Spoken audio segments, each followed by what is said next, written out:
가정체험학교에 함께한 모든 부모님들을 다시 한번 환영합니다. 벌써 3주차가 되었는데요. 마지막까지 힘을 내셔서 가정체험학교를 잘 완수해 내시기를 바라겠습니다. 한동안 뇌구조라는 것이 유행했습니다. 이렇게 머릿속을 보여주는 그림을 그리고 나서는 그 안에 한 사람의 관심사를 재미있게 채워넣는 방식입니다.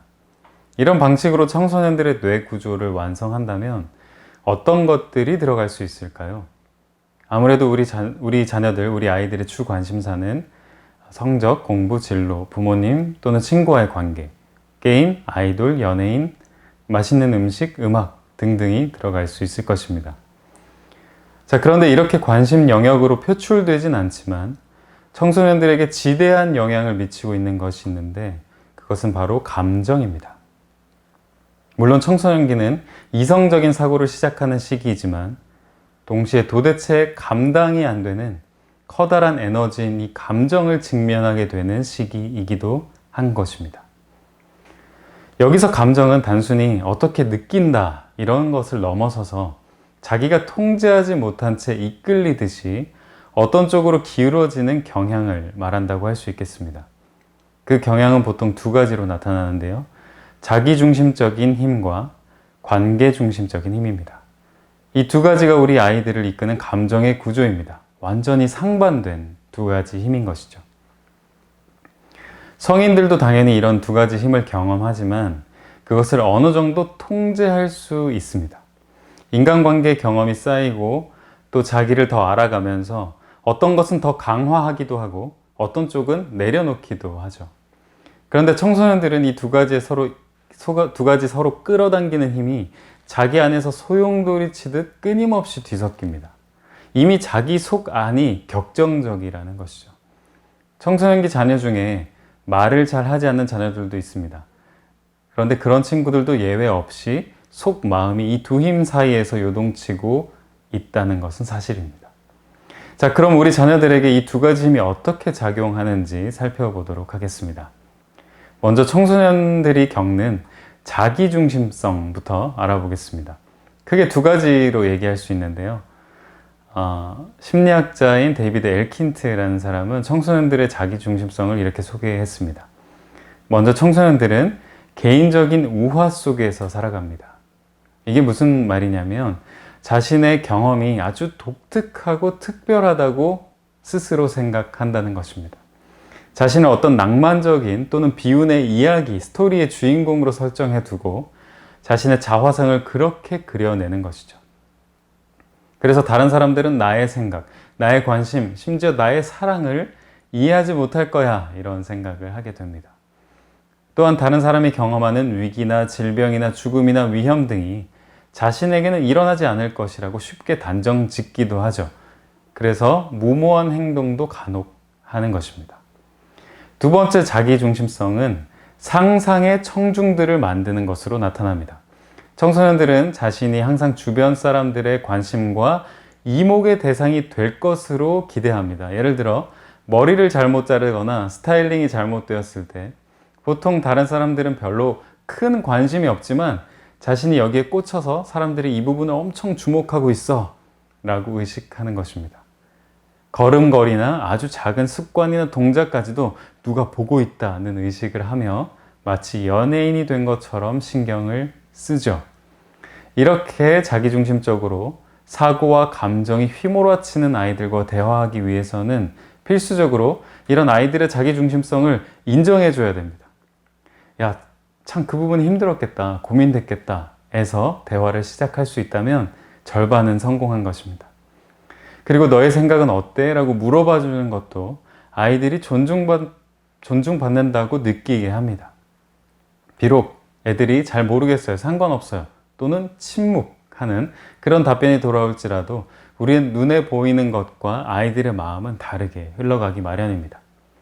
우리 부모님들도 학창시절에 내가 동경하던 누군가 또는 잘 모르는 어른이 나의 이름을 불러줄 때 느꼈던 그 생경하면서도 잔잔한 기쁨의 경험들이 다 있으실 거라 생각합니다. 그런 느낌인 것입니다. 이분이 나를 알고 있네. 부모님이 나의 이런 모습을 기억하네, 존중하네 라는 그런 경험인 것이죠. 자, 청소년들을 끌어당기는 두 번째 힘은 관계중심성이라고 했습니다. 이 관계중심성이라는 건 청소년들이 관계 맺는 걸 좋아한다는 그것을 넘어서서 관계를 통해 자기 정체성을 만들어 나간다는 의미입니다. 에릭 에릭슨이라는 학자는 한 인간은 평생에 걸쳐 연령대에 맞는 과업 단계들을 수행해 나간다고 말했습니다. 그러면서 청소년기의 주요한 과제는 바로 자아 정체성의 확립이라고 했는데요. 자아 정체성이 확립되는가 아니면 정체성에 혼란이 오는가, 이 문제가 청소년기에 달려 있는데 그걸 바로 관계를 통해서 확립한다는 것입니다. 특별히 또래 집단, 그러니까 친구나 선후배 속의 관계 속에서의 자신의 모습을 통해 내가 누구인지에 대한 이미지를 정립하는 것입니다. 예를 들면 내가 내향적인지 외향적인지, 주도적인지 수동적인지, 나는 사람들 앞에서 말을 유려하게 잘 하는지 또는 서툰지, 나는 유머러스한지 진지한지 등을 관계를 통해, 친구들의 말을 통해, 인정을 통해, 또래 집단 속에 자신의 역할과 캐릭터를 통해 자화상으로 만들어낸다는 것이죠. 그래서 청소년들은 본능적으로 관계에 예민합니다. 여기에 자신의 정체성이 달려있기 때문이죠. 이 자기중심적인 힘과 관계중심적인 힘은 이미 청소년기를 지난 우리 부모님들에게도 지금도 여전히 고민거리이자 동시에 그것 자체가 살아가는 방식이며 감정이 표출되는 방식일 것입니다. 먼저 이런 고민을 겪으신 우리 부모님들께서 자녀들의 이런 욕구를 이해해 주시면 우리 자녀들이 되게 숨통이 트인다고 느낄 것 같습니다. 우리 부모님의 눈에는 아이들의 그 자기중심성이 눈에 훤히 들어올지라도 개인적인 우화, 상상의 청중을 끼고 살아가는 이런 모습이 유치하고 다 읽힐지라도 그래도 그 모습을 존중해주고 다 보여 라고 하지 않고 그렇게 느끼는구나 라고 말해주는 것. 부모님을 떠나 새로운 관계로 나아가고 또래 집단을 통해 정체성을 형성해 나가는 자녀들을 기꺼이 응원해주고 또 우리 자녀들이 관계에 지칠 때 기댈 수 있는 쉼터가 되어주는 것. 우리 청소년기 부모님들에게 꼭 필요한 모습이라 할 수 있겠습니다.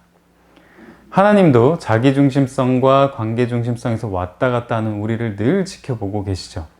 극도로 자기중심성으로 몰렸던 그 순간, 그때도 하나님은 보고 계셨고 관계에 과몰입해서 자신의 성향, 자신의 모습, 자신의 사명도 다 잃어버렸던 그 순간도 주님은 우리와 함께 하셨습니다. 또한 점점 개성이 강해져가는 우리의 모습도 지켜봐 오셨고 관계 속에서 자기의 캐릭터를 발견하고 그것으로 행복해하는 모습도 알고 계십니다. 그 모든 순간들을 통해 우리가 하나님 앞에서 참된 한 인격이 되어가기를 바라시는 주님의 그 마음이 곧 자녀를 바라보는 우리의 마음이 되었으면, 우리 부모님들의 마음이 되었으면 좋겠습니다. 예수님도 청소년기를 보내셨습니다. 6월절에 예루살렘에 올라가 바리새인들에게 둘러싸여 그들과 대화하면서, 학자들과 대화하면서 자기 캐릭터를 만들어 나가셨고, 여기서 뭐하니? 아빠랑 너 찾는다고 얼마나 애를 태웠는데? 라는 엄마의 말에 왜 나를 찾으셨어요? 내가 내 아버지 집에 있는 그 당연한 걸 모르셨습니까? 라고 톡 쏘아붙이기도 했습니다. 청소년기는 세상으로 나아가기 위해 하나님이 주신 과도기, 즉 선물입니다. 그 힘든 과정을 우리 부모님들께서 잘 견뎌내시기를, 또 그 과정을 통해 주님의 마음을 더 깊이 알아가는 계기가 되시기를 바라겠습니다.